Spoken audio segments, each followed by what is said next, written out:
I believe we are all being encouraged to take Venus too seriously, at any rate, with a wrong kind of seriousness. We have reached the stage at which nothing is more needed than a roar of old-fashioned laughter.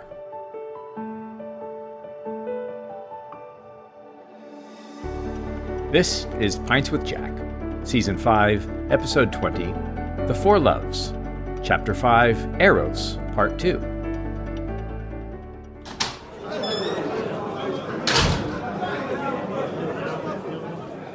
Well, good morning, everyone, or good evening, or whatever time of day you're listening to us. Pints with Jack, of course, is your favorite, and our favorite too, weekly C.S. Lewis podcast, where three friends, Andrew, David, and Matt, break down and discuss the works of C.S. Lewis. This season, we're talking about love, slowly and deliberately working our way through The Four Loves, the book where Lewis writes about affection, friendship, romance, and charity. Well, friends, it's been a couple of weeks since we recorded. How are you all doing? Well, I am doing well. Marie and I are visiting San Diego at the moment. And the house where we're staying, almost every floor is tiled. So to avoid lots of echoes, I've gathered my recording equipment and I am back in the closet. For those of you in England, he means the cupboard or the wardrobe. Yes, that's right. Thank you for translating. It's quite the shoe collection you got there, David. Oh, it is. So pretty. So pretty. But yeah, it's been lovely being back. We've got to see lots of Marie's family and some of our friends. And we've even ticked off a few tasks. Our taxes are already done. Oh. And needless to say, we have both eaten our own weight in Mexican food and sushi. Yeah.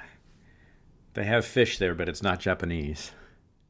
I miss San Diego. I have a really close friend here. That's him and his wife may end up moving to San Diego for like a 6-month travel nurse stint. And I really hope they do, because it'll give me an excuse to work there remotely for a week or two and just catch up with friends, almost play host, even though I don't live there, but I can show them around. And so I'm really hoping, and if it does, it'll happen, I believe, beginning of March. So could be fast. Nice. What else is going on with you, Matt? Yeah. The thing that has been hitting me the last few days, and I've brought this person up multiple times before. I just re-listened to the podcast. It's back from like July of 2021. So if you guys want to go back, it's on Pints with Aquinas. I was listening to the Matt Fradd, Sister Miriam James podcast. Honestly, one of the most beautiful interactions I've heard between two people. They're clearly very close friends and have a deep love for each other and then a deep love for the Lord. There's something healing and therapeutic just by hearing them and the holiness of that relationship and the relationship with God. And then on top of that, the wisdom that comes out of that episode is just moving, because she has such a painful, traumatic, broken childhood, from adoption to sexual abuse to alcoholism at the age of 12 and all these different things. And yet to come to the Lord with such tenderness and vulnerability and allow him to heal those parts of herself, it's moving. And so I've read her book, as I've already mentioned before, Loved as I Am. I'm reading the Bob Schultz book, Be Healed, or Be Transformed. I think it's Be Healed. It's something that I just feel like God's been placing in my heart the next 3 to 6 months, is to take that journey more seriously. So allocate time in the evenings of 30 minutes of that prayer and reflection. So not just to read a book that talks about being healed, but enter into healing prayer and write down those parts of yourself that are broken, that you might be angry at God with. She talks about some of that in her past and those traumas, and she's had plenty of those sessions. And so anyways, highly would recommend it. I love it. It's a great episode. It'll probably spur your thoughts like mine to go in a bunch of different directions and read different things. But July of 2021 was when that was done. Well, and I love that because of the reading of this book, The Four Loves, Matt is being urged towards appreciative love for Ophelia that he sees portrayed. So now he's got categories for it all. Well done, Andrew. That was a nice application of it. I'm impressed. I know it was on the tip of your tongue. I just wanted to, steal your thunder with that. Well, it just dawned on me. It's not even noon yet when we're recording this, so that means we're going to get Andrew at his finest. I mean, last time we did a morning recording, Andrew, you were bringing it. 2.5 cups of coffee to the good, too. Well, for my part, I just finished my first week of my last semester of seminary and taking wonderful classes, the Mission of God, Doctrine of God, Medieval Mystics, and Prophetic Preaching. So fantastic things, still working away at my Northwind stuff, still working away at my independent studies, finished my article for perichoresis, still working on my chapter for Lewis as philosopher. So those things are just clicking along. But also my spiritual director, a couple of months ago, I was just telling her about how I felt really lethargic and reluctant in prayer. And she recommended Evelyn Underhill's Concerning the Inner Life. And this is a book of, I guess, a series of talks that she gave to priests about how nurturing the inner life is one of the most important things to do. And she says, remember, you are a reservoir, not a canal. And so just been fantastic. So just gearing up. Kristen's writing her 83rd book or something, and we're clicking away here in chilly Virginia. Well, how's everybody staving off the cold? What are your beverages of choice today, gentlemen? Well, it is very early here on the West Coast, so I have a big cup of tea. Ah, lovely. And Matt? A big cup of tea that is more strategically being drank out of a Pints with Jack tea mug, of course. Ah, there you go. I am drinking out of my Buc-ee's mug. Buc-ee's, that wonderful Texas convenience store / Walmart of all things roadside goodie. And I'm having, to fulfill the Texas theme, the H-E-B San Antonio blend. It's got some hints of vanilla and cinnamon. And fun trivia fact, Tolkien's daughter, Priscilla Tolkien, is a big fan of this blend. And so I brought her a couple of pounds of it one time in my visit over to Oxford. Well, so I think that we should take our glasses and toast to Evan Griffin. Evan, thank you. You just upgraded your support on Patreon, and we just can't be thankful enough for you and your legacy. So cheers, everybody. Cheers. Cheers. Yeah, the disappointing ding. I should just get a pints glass. Oh, I got a text from Phil Keggy, the amazing guitarist, dear friend of mine. I've spoken of him before. And I had given him a Pints Scotch glass. And he sent me a text with a picture of it next to his pipes and said, I enjoy a wee dram of the Irish in this little glass almost every night. Thank you so much. So I love it. So cheers to Phil as well. Well, David, hit us with a recap. Okay. I'm going to be very terse at first. In chapter 1, we learnt that love ceases to be a demon when it ceases to be a god. Then in chapter 2, we learnt about love of nature and love of country and how they can both become twisted. In chapter 3, we dealt with affection, or storge, which is the love of the familiar and the family. Unfortunately, it can become ravenous. In chapter 4, we looked at friendship, or philia, which is the love between companions who discover some kind of shared care or insight. And it's humbling, it's uninquisitive, and it's not prone to jealousy. Lewis says that it can exist between the sexes, but only if companionship exists there already. It can embolden us, for good or for ill. It can make us deaf to outsiders, again, for good or for ill. And it can foster pride.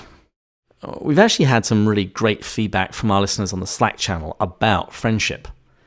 Carlotta came across this passage from one of Jack's letters. He wrote, "We meet theoretically to talk about literature, but in fact nearly always to talk about something better. What I owe to the Inklings is incalculable. Is any pleasure on earth as great as a circle of Christian friends by a good fire?"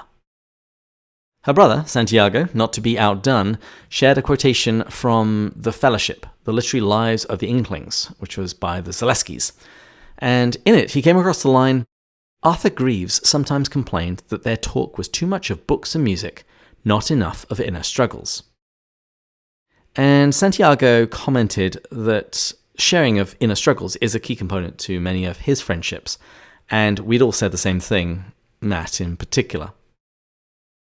Then, last week, we began Chapter 5 on romantic love, Eros. And Jack distinguished Eros from its carnal component, which he called Venus. And he said that the morality of Venus depends not on the presence of Eros, but on more basic matters. Sexual attraction may be preceded by Eros, but Lewis thinks that it more often follows Eros, beginning with a preoccupation with the person, preceding the sexual element. And when we left off last time, Lewis had been refuting the idea that the chief danger in Eros is its carnal element. Anything to add? David, honestly, you're just getting so good at these. I felt like I needed to be training wheels in the beginning and add a few things, but now we're just going to take them off and let you fly. So training wheels for flying. A little bit of a mixed metaphor, but I'll take it. Well, I hope that most of the things that we fly in have wheels on them. It would be a little bumpy on the way in and out if they didn't. I agree. I love your succinct summaries. I just want to mention that when I hear the word carnal, my instinct from my good evangelical Puritan inheritance is to think, oh, carnal bad. But carnal means flesh. And remember that our religion is in some ways different than every other because we're the only ones whose God was enfleshed, whose God was embodied. And as Lewis says elsewhere, Christianity is the religion that celebrates the body. And so just because Venus is carnal and, that word has taken a beating, we need not necessarily think of it as necessarily pejorative. Exactly, and I think this is why everybody should spend at least a little bit of time in San Diego. So when they hear carnal, they automatically think good, because they think of carne asada burritos. I knew you were going to say that. Yeah, absolutely. Carne means meat. It means this sense of flesh. I struggled a little bit with that, with the quote from the Zaleskis. And while being diplomatic, let me say I'm not sure how well that claim could be supported, that Arthur complained about that their talk was too much about books and music. I'd really love to see the reference. Yeah, I wondered about that too. I just ran out of time. I didn't get a chance to look up the reference. Yeah. And I don't think we have almost no letters back from Arthur, and so what we may have is Lewis responding to what Arthur said. But I imagine that this is fairly early on, and so I did a quick look through 2 volumes of the letters, and they actually often did talk about their struggles throughout the course of the years, and maybe it was a comment by Arthur that helped that to go deeply, or more deep. But so yeah. So how about a 100-word summary for the day? Sure thing. While the carnal element in Eros is serious, Lewis warns us against taking Venus too seriously. He says if we allow this to happen, Venus herself will take her revenge upon us. Eros might feel transcendent, but Venus, due to its bodily nature, keeps our feet firmly on Earth. Jack considers the views of the body according to the ascetics, the neo-pagans, and St. Francis, preferring St. Francis's description of the body as brother ass. Lewis ends by speaking about the 2 kinds of crowns of Eros. One, which is of paper, and the other of thorns. And let me just toss in there this idea of transcendence and physicality, that Eros feels so soaring and spiritual, and Venus feels so earthly and carnal. In some ways, that is Roman and Greek mythology anticipating the doctrine of the incarnation. Because Christ, of course, is the eternal Son, the second member of the Trinity, but he's also the man Jesus. And so what you have is this enfleshment of the transcendent in the mortal body. And so in some ways, I think that Lewis would see kind of a pagan echo or prophecy in some ways of how we understand the incarnation. With that, let's jump into the text. Okay. So last time we left things on a bit of a cliffhanger. Lewis had been saying that he didn't think that the chief danger of Eros was its carnal element, Venus. But we drew things to a close before discovering what he thinks the main issue really is. And as we resume today, Lewis says that while many of the gravest spokesmen of humanity would disagree with him, he says, I believe we are all encouraged to take Venus too seriously. At any rate, with the wrong kind of seriousness. All my life, a ludicrous and pretentious solemnization of sex has been going on. So, I'd like to immediately kick it back to you guys. What's this solemnization of sex he's talking about? Well, there was one where he made a brief reference to how if we almost treat it with an insane amount of seriousness or reverence. So when someone's reading, he mentioned a pornographic novel, and someone was reading it, and they made it sound like it was okay because they were taking it very seriously. And so therefore the seriousness determined the morality almost of it. And the seriousness doesn't determine the morality of it. And then I was somewhat speculating before going through his chapter that I think of people even today who almost put it on a pedestal in terms of seriousness. So you're not talking about it at all pre-marriage in any sense. It's a taboo to talk about it. We bear it under the rug. And then people get into marriage, and since it's never been talked about in a light manner, in the proper manner, there's a seriousness that then when you get into marriage, you realize, I mean, I have this all the time actually with some friends that have done a wonderful job with chastity and waiting until marriage, of being really caught off guard by it, actually, because it was almost too serious to some degree. So that was the main thing that I was thinking of throughout this. Well, and I think we do well to keep in mind that Lewis is writing this having experienced Eros and Venus in his marriage relationship. I love the end of that paragraph, and it's where we took our quote, part of our quote of the week. Cheery old Ovid, who never either ignored a molehill or made a mountain of it, would be more to the point. We have reached the stage at which nothing is more needed than a roar of old-fashioned laughter. I think what happens in Lewis's day, they're coming out of the Victorian era that is hiding the body, that's creating all kinds of shame. And also with the throwing off of Christian morality that's happening in the Enlightenment, in the science versus sacred, bifurcation, in the Freudian Nietzschean kind of change that happens in the early part of the century, we're throwing off Christian morality and saying, okay, the solemnization of sex is way too much, or the making private of it, and so the move is, we've been too prudish. Now let's focus on it and embrace it and integrate sex into every aspect of our life. But they do it with a seriousness. What we see now, 60, 70, 80 years later, is that sex is still as important, but it is treated far more trivially. And so I think that it's moved from where Lewis was. We still need to take it with some hearty laughter. We need to put it in its place. And so now sex has, become something with no consequence and detached from morality. And but it's also, if you'll notice, it becomes part of identity. And our culture is swept away with defining ourselves, defining our identities by our sexuality, which really shows that we've got something really wrong with us, because our sexuality is a small fragment of our life, but it dominates everything that we talk about, kind of all the time. Yeah, I was thinking that thing of it. It feels like it shifted completely the other way, exactly like you said, Andrew. And with everything with the times, it's not either or, it's a both and, as I think we're going to see when we get into this section talking about the body. He describes almost the two extremes, and then the one that he chooses is a bit of a both and. It's not just the spiritual, it's not the physical, there's a both and. I think it's the same thing. It's not all about jokes and laughter, it's not all about seriousness, there's a both and. And that both and was a concept that just kept stringing through this section of this chapter, I thought. The highest doesn't stand without the lowest. Boom. Well done, Andrew. Here we go. So is Venus serious? Obviously, the Christian is going to argue that Venus is serious. And Lewis agrees with that. And he actually steelmans the argument. Rather than strawmanning it, making it weaker, he makes it stronger. And he gives us 4 reasons why he believes Venus is something serious. Firstly, it's the image of Christ in the church. That's from St. Paul.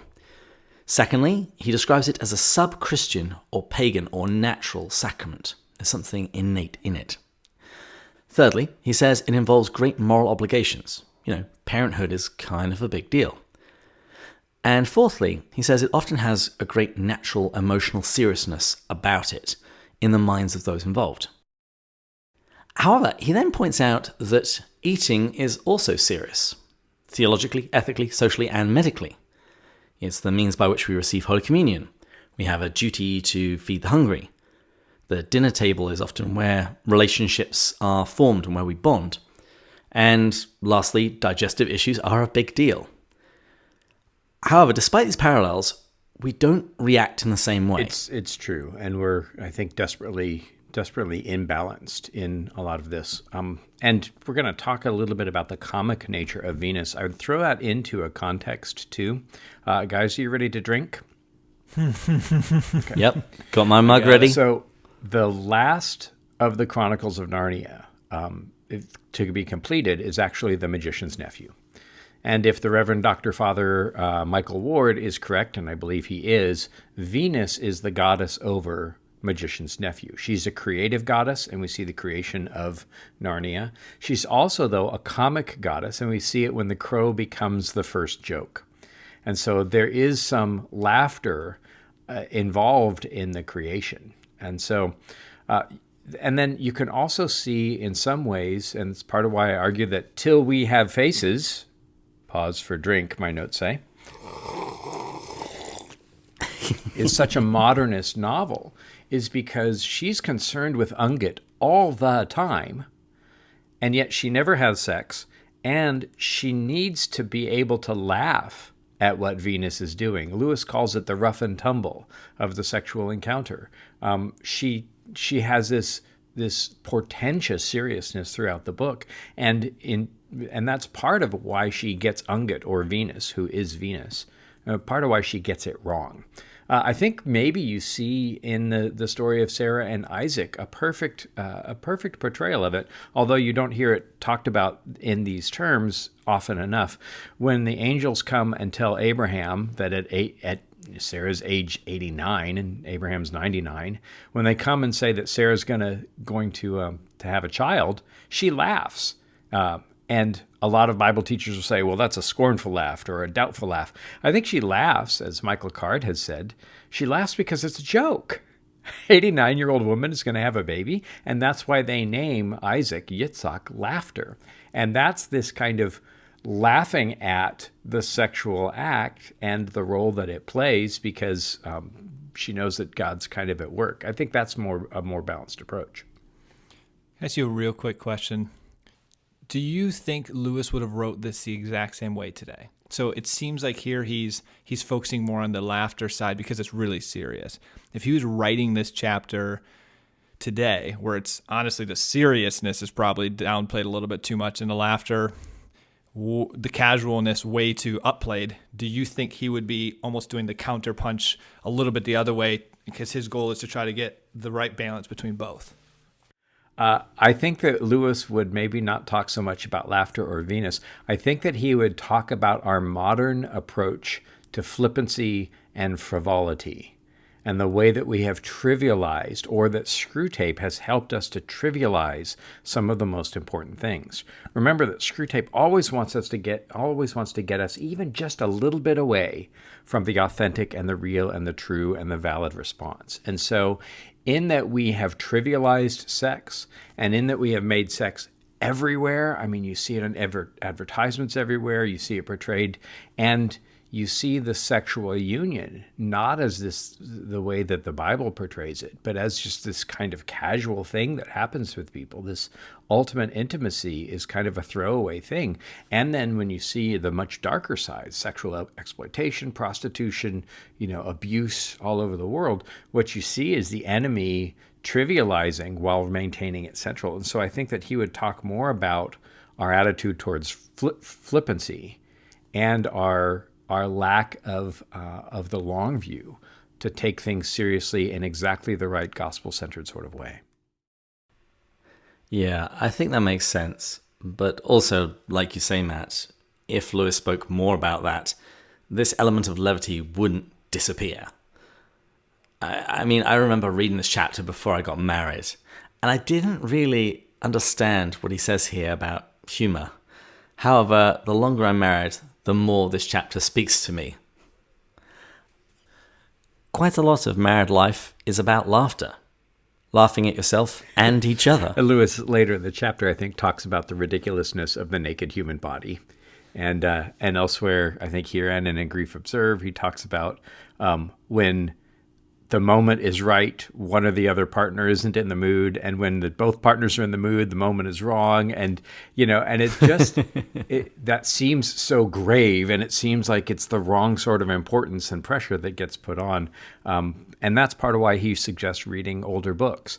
I mean, when you look at the Canterbury Tales, with the kind of nakedness and some of the crudity and the laughter that they have about all of that's going on, I think I think there's a kind of healthy, salubrious kind of approach to these things that we could learn from older ages.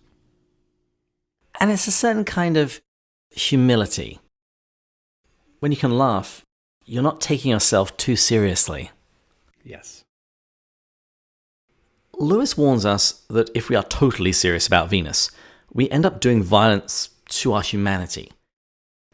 We can take it seriously, just not too seriously. He points to the universal presence of old jokes about sex. He says they can be in poor taste, but he asserts that this sort of attitude is far less dangerous to the Christian life than a reverential gravity. He warns, banish play and laughter from the bed of love, and you may let in a false goddess. Love songs need not always be tragic, they can be comic too. But what happens if we do take it too seriously though, and we let in this false goddess? Lewis says that Venus herself will get her revenge, and in two ways. And I have my suspicions of what he meant, but I didn't entirely understand this first kind. Regarding Venus, Sir Thomas Browne says that it's the foolishest act a wise man commits in all his life, nor is there anything that will more deject his cooled imagination when he shall consider what an odd and unworthy piece of folly he has committed. Yeah, that's straight in the spirit of Shakespeare's sonnet, where he talks about the expense of spirit in a waste of shame is lust in action, and he calls it before a joy proposed, behind a dream. Right? And so what happens is Venus is an incredibly powerful goddess. And like we've heard before, when the real god comes, the half-gods can take their proper place. And what we see is by banishing God from our cultural and intellectual imaginations, we have allowed the false gods to wrestle for kind of the place is the one guiding people, the pilot of the ship, and so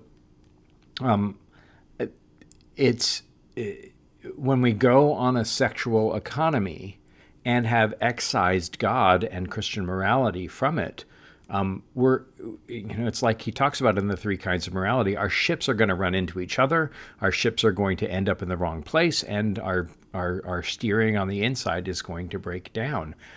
It's what happens when you deal with one morality instead of trying to combine the two of those, and you see it all around. I mean, you see it in the divorce rate. You see it in the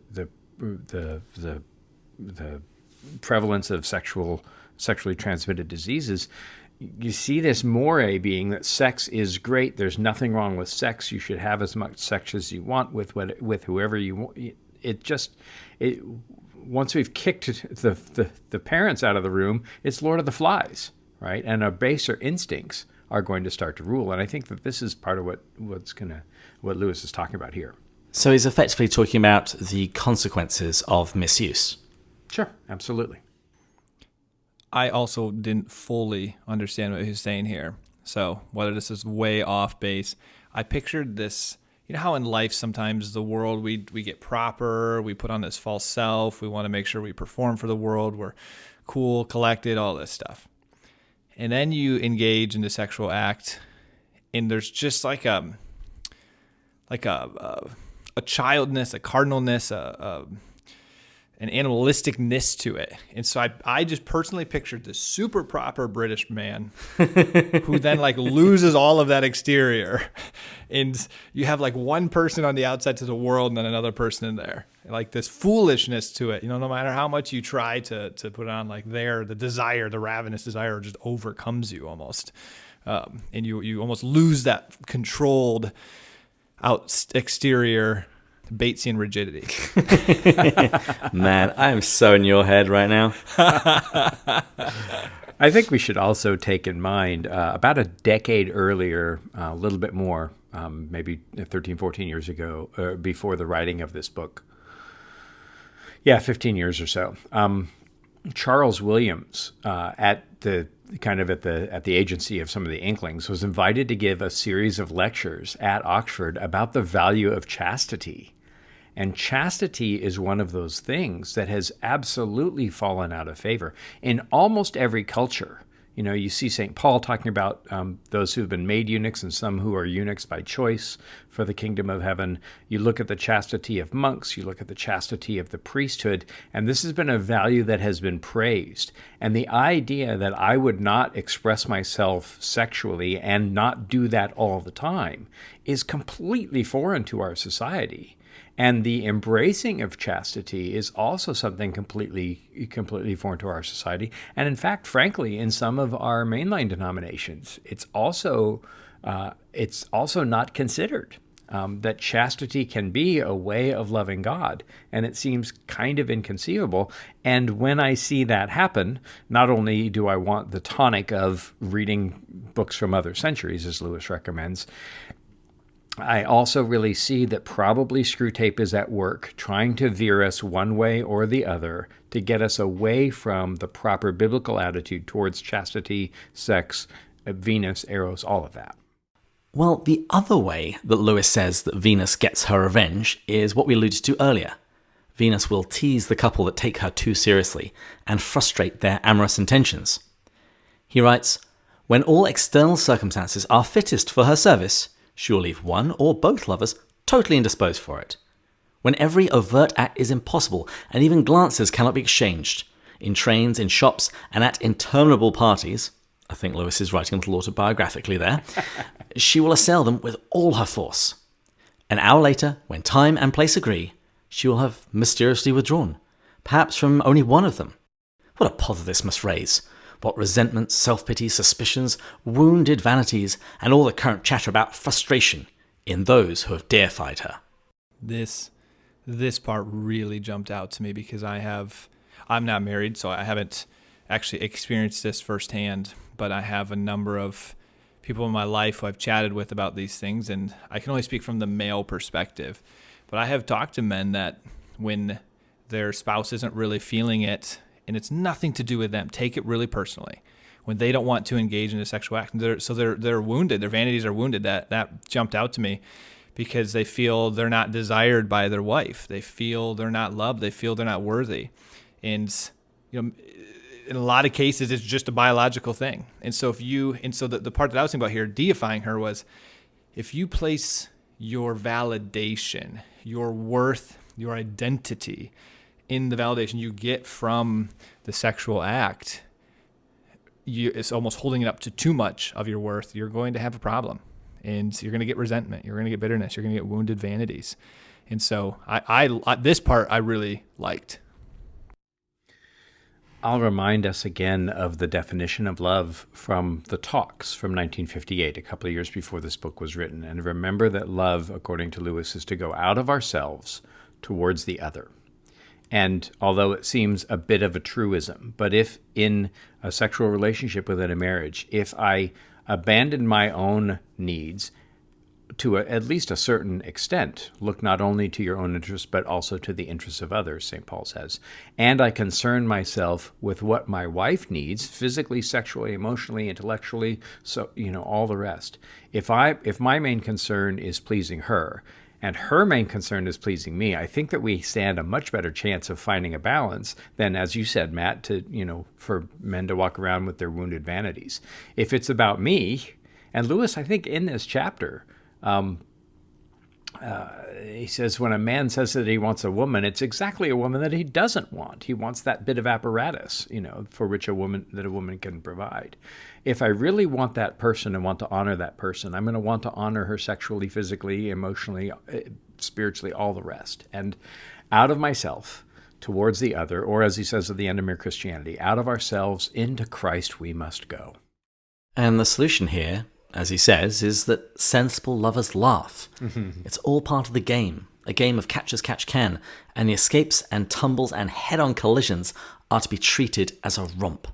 And I think he's very much right there. But the one thing I would almost add to it that Andrew just said, but highlight. And as the two married men you guys are, you can correct me if I'm wrong, but when I have chatted with men in men's group about these things, Andrew, you said it well, when you change your focus to pleasing each other, and I don't mean in this sense like sexually pleasing, but loving the other and pouring into them.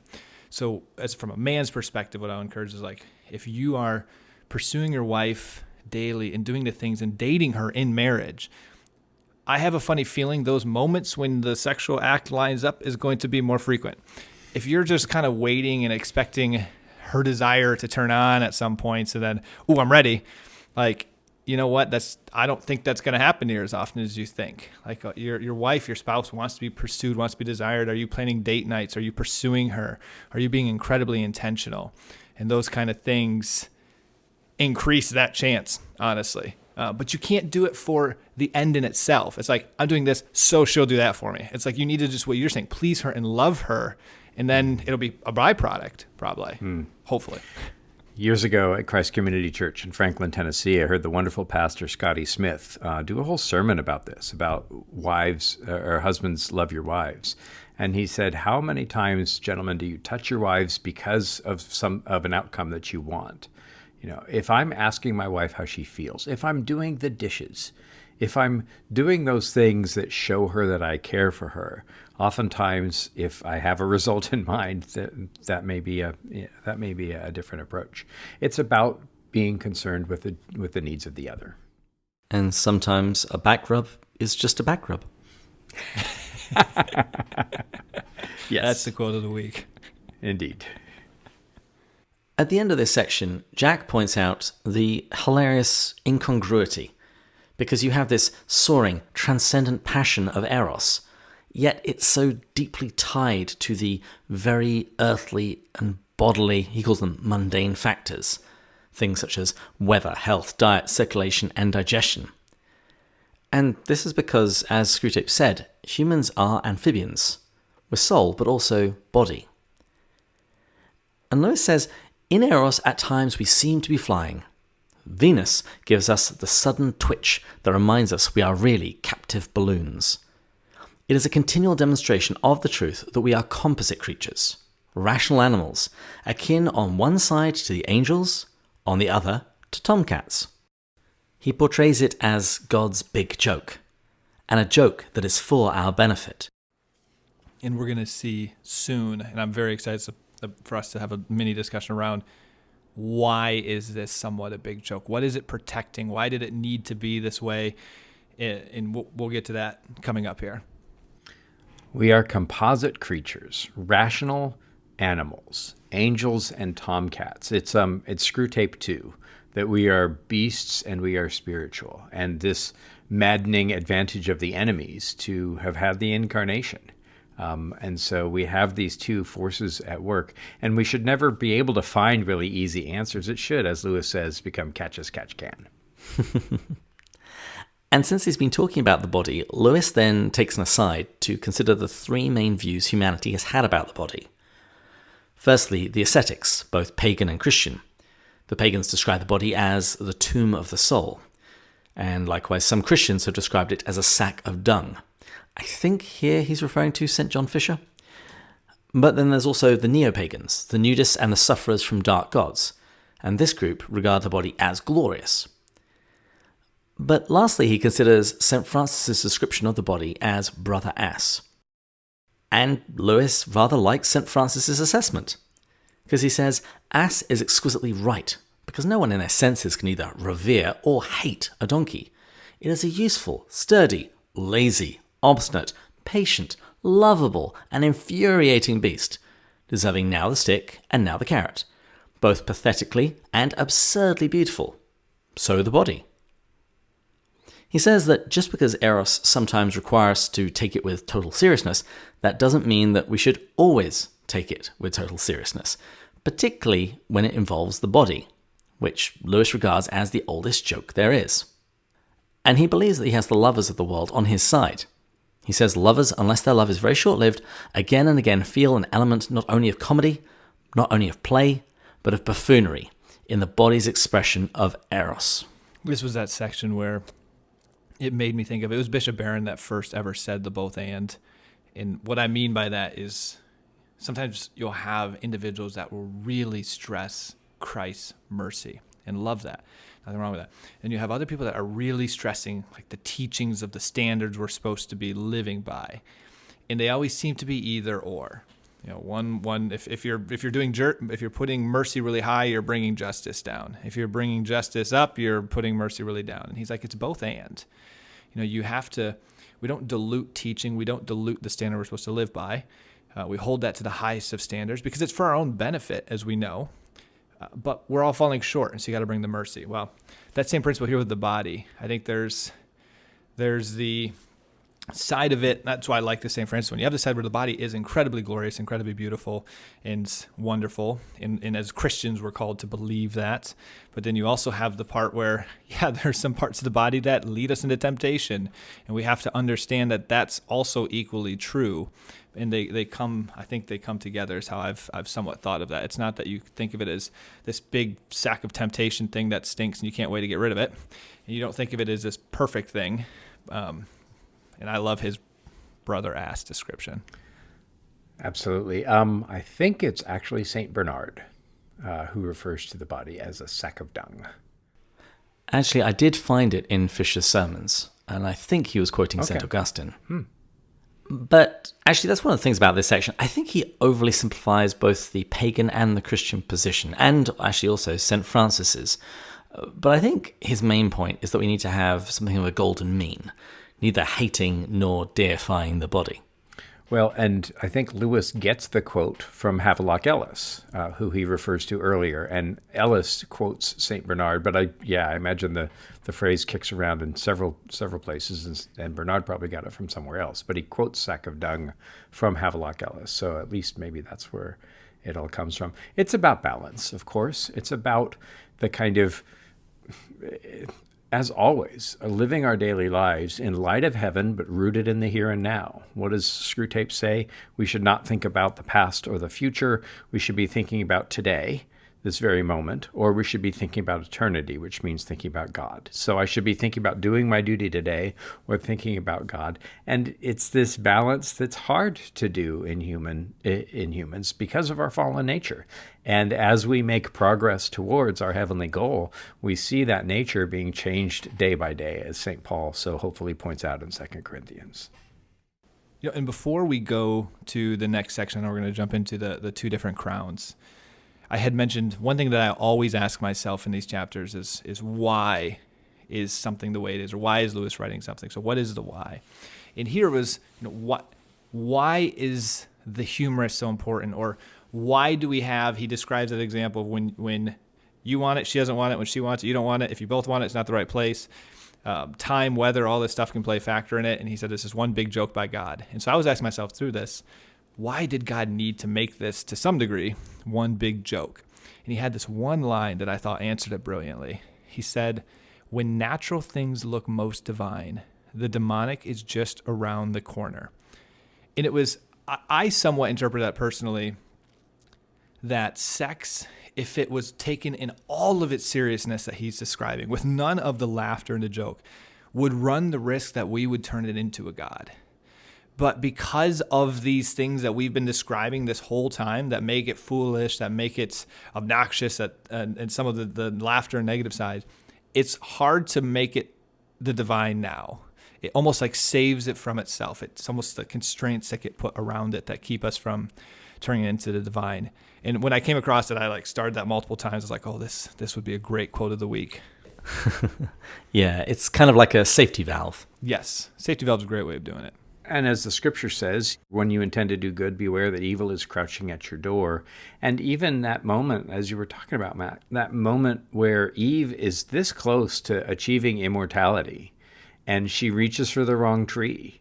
She turns from God to herself. She turns from Adam to herself, and Adam even in a worse way. And so, I think that had Eve and Adam especially Adam, chosen from the right tree, we would never have had this as a problem. It would always have been kind of perfectly balanced. And I think that part of our jobs for those who are married is to bring that thing into more perfect balance, more perfect union, as God originally intended. And when you like Lewis says in Mere Christianity, no one knows how bad they really are until they try very hard to be good. It's hard to bring this back into balance, and there are spiritual forces arrayed, but we can do it. For the remainder of this episode, we're going to look at where Lewis describes the two kinds of crowns which are given in romance, one of tinsel paper and the other of thorns. And I'll admit, I wasn't 100% sure what he was saying about the first crown, but I'll have a go at explaining what I think he means. He begins by asserting that Venus can make lovers react, for want of a better word, strangely. Here's what he says. This act can invite the man to an extreme, though short-lived, masterfulness, to the dominance of a conqueror or a captor, and the woman to a corresponding extreme abjection and surrender. Jack says that this is harmless and wholesome on one condition, and refers to what he said earlier about how sex functions almost as a pagan sacrament. He claims that in the act of love, we aren't merely ourselves, but we're somehow representatives in nature, as forces older and less personal than we work through us.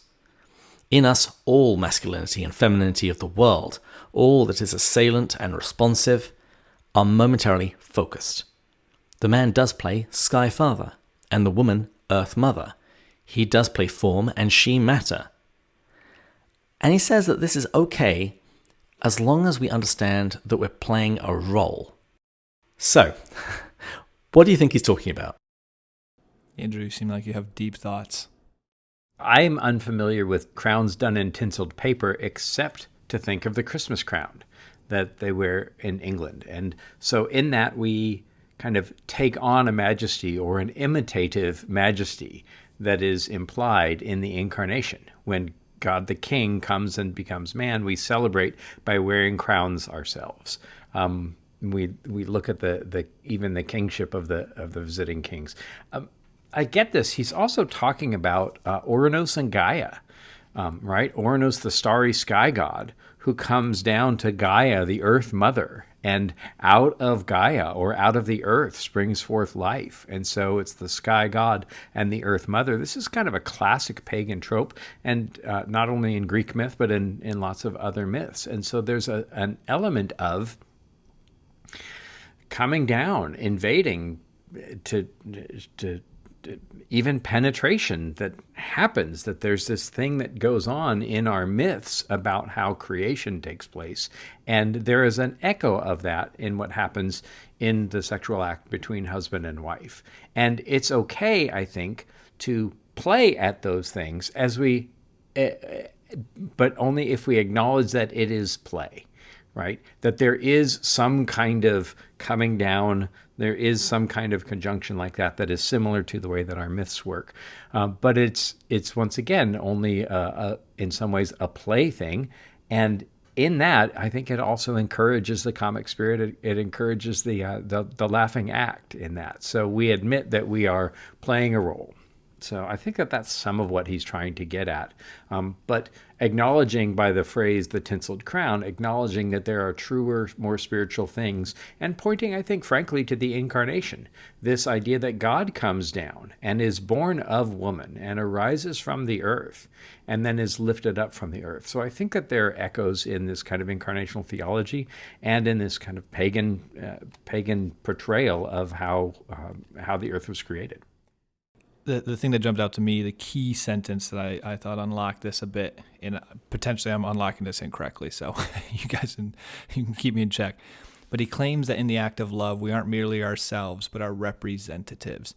And I almost just interpret that kind of literally, that we're also playing a role in a bigger spiritual realm, eternal realm. You know, he's been very much focused on the man and the wife, the spouse, the act together, the family unit, and that's all incredibly true. But let's not also forget that we are a part of this bigger divine game is a terrible word, but I'm lack of a better word. Divine plan, divine cosmos, divine theater. In that act itself also has ramifications in that divine theater, I guess. The divine play. Yeah, I like that. I think also there's this sense at which, St. Paul, controversially enough, says that husbands are the head of the wives, as Christ is the head of the church. But then we are all the bride of Christ. So male and female, we are all in some ways in our relationship to God feminized in an important way, in a subservient or a humbling way. And so there are all of these things kind of mixing around. And you can see in the way that, men have abused women throughout the years, that the enemy is invested in us getting these things wrong. But there, I think, are, as you said, Matt, lots of roles that we can play and play redemptively. The other reference I thought of when reading about a paper crown was from one of the Narnian books, which Matt hasn't actually read yet, The Last Battle. In it, we read that Shift the ape wore a paper crown.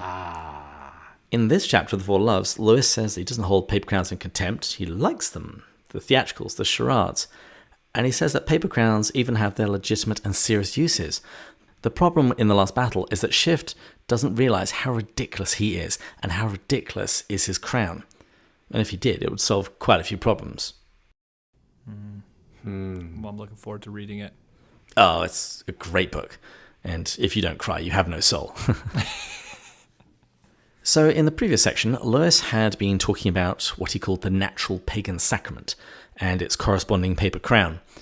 And he then goes on to consider the Christian sacrament of matrimony, which he describes as an incomparably higher mystery. And listeners will recall that Lewis talks about headship in marriage in his chapter in Mere Christianity, and he addresses it here again and speaks of a corresponding crown here as well. He writes, "As nature crowns man in that brief action, so the Christian law has crowned him in a permanent relationship of marriage, bestowing, or should I say inflicting, a certain headship on him. This is a very different coronation. And as we could easily take the natural mystery too seriously, so we might take the Christian mystery not seriously enough." And here he's referring to the headship which St. Paul speaks of in several places, but particularly in his epistle to the Ephesians. Lewis quite rightly criticizes John Milton, saying that Milton speaks about headship with a complacency to make the blood run cold. Lewis reminds readers that headship in marriage means imitation of Christ, and therefore it means death to self for the love of the beloved, for the love of the bride. He ends this section by reflecting on the two different crowns he's discussed. He writes, "The sternest feminist need not grudge my sex the crown offered to it in either the pagan or in the Christian mystery, for one is of paper and the other of thorns. The real danger is not that husbands may grasp the latter too eagerly, but that they will allow or compel their wives to usurp it." The portion of this chapter which we've read today is what I think got Lewis into so much trouble with the Episcopal bishops when he first recorded The Four Loves as a series of radio broadcasts. He was just a little bit too frank about sex for them. So, as we wrap up, do either of you have any closing thoughts on this landmine-ridden text? The real danger is not that husbands may grasp the crown of thorns too easily, but that they will allow or compel their wives to usurp the crown of thorns. And I love that he ends this way because he points to, I think, the place where a lot of the troubled relationships between masculine and feminine, to the patriarchal and paternal, can quite easily resolve. I think so much of our problems would be resolved if husbands loved their wives as Christ loved the church and gave himself up for it. Right? If men were always self-sacrificial in their love for their wives in the same way that Christ constantly laid down his life for the church and continues to do so, I think that would resolve a lot of the problems between man and women. And I love that he ends it in that direction. Yeah, and I was going to say, I thought this was really beautiful. And if you I feel like a lot of the pushback that sometimes could be had by, imagine if you just deleted the part of men are heads and just read the rest of the stuff. How many people would probably think it's a really beautiful sentence when you're describing emptying yourself, loving self-sacrifice to the point of death, and you just stop there. Instead, do that. I don't think there'd really be anyone that would have qualms with that. I think there's plenty of challenge here in all of us to humble ourselves before Almighty God, that He will lift us up and that He will give grace to the humble. And there's certainly a hearty need not only for laughter but for humility in our relationships with one another. Well, and with that, I hear the last call bell sounding at the Lamb and Flag. We'd like to thank our Patreon supporters, including our top tier supporters, a Nonny Mouse. Oh wait, no, it's I'm calling it that from here on in. That was so good, Andrew. A Nonny Mouse, Bill and Joanna, thank you so much. Snort, Bud, Shane, John, Kevin, Brian, and Kay. Paul, Kimberly, Gillis, Gary, Stephen, Matt, Kelly, Chris, John, James, Kate, Peter, David, and Rowdy, and with all the great cloud of witnesses who come along on this merry journey every week. So please join us next time, when we'll be going further up And further in. Cheers. Cheers. Cheers. Tink.